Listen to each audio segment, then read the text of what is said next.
Welcome back to the Computer Network series. Have you ever tried yelling to a friend 10 miles away? Your voice will never reach him. But if you hop on a speedboat, you can carry the message across the lake in seconds. In communication, your voice is the passenger, modulation is the speedboat. Without modulation, Wi-Fi, 5G, satellite TV, FM radio will not work. Antenna towers would have to be miles high. Today we are going to talk about modulation, compare analog and digital techniques to see how we send data around the globe. So, what is modulation? Modulation is a process of varying one or more characteristics of a high frequency carrier signal according to the information signal. Why do I need modulation? Without modulation, signals fade very quickly. They cannot travel long distances. The large antenna sizes would be required. Signals from different transmitters would interfere with each other. Wireless communications would not be that much practical. Listing few advantages of modulation.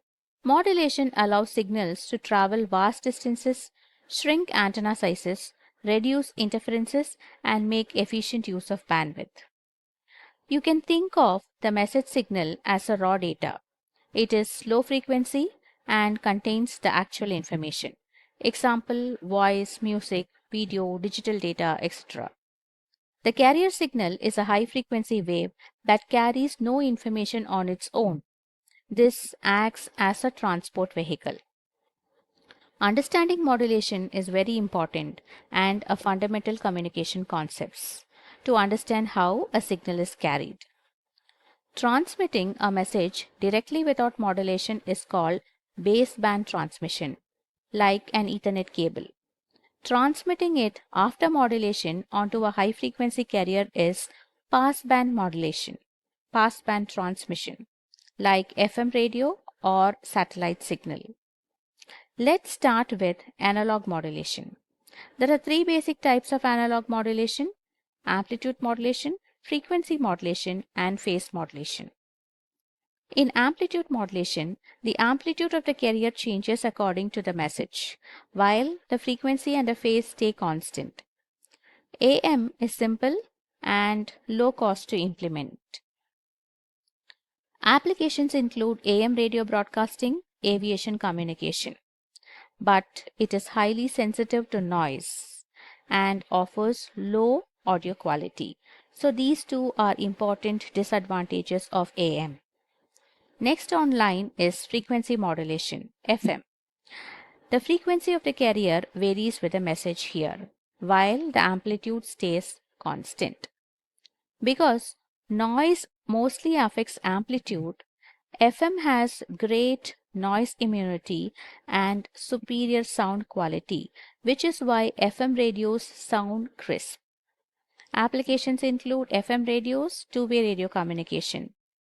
The downside is that it requires more bandwidth and slightly complex circuitry. Finally, phase modulation. Phase modulation changes the phase of the carrier wave.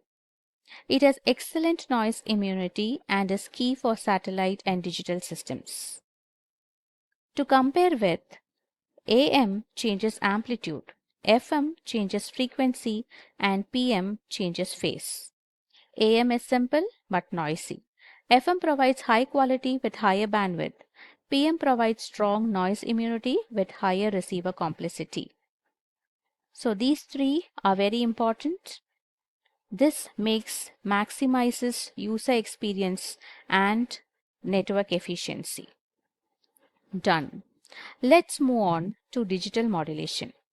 Digital modulation is a process of changing a carrier wave according to the digit bits 0 and 1.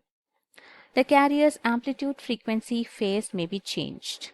So what are the three types? There are three types: amplitude shift keying, frequency shift keying, and phase shift keying. Fine. In amplitude shift keying, a binary 1 sends a high amplitude wave while a 0 sends a low or absent wave. Done.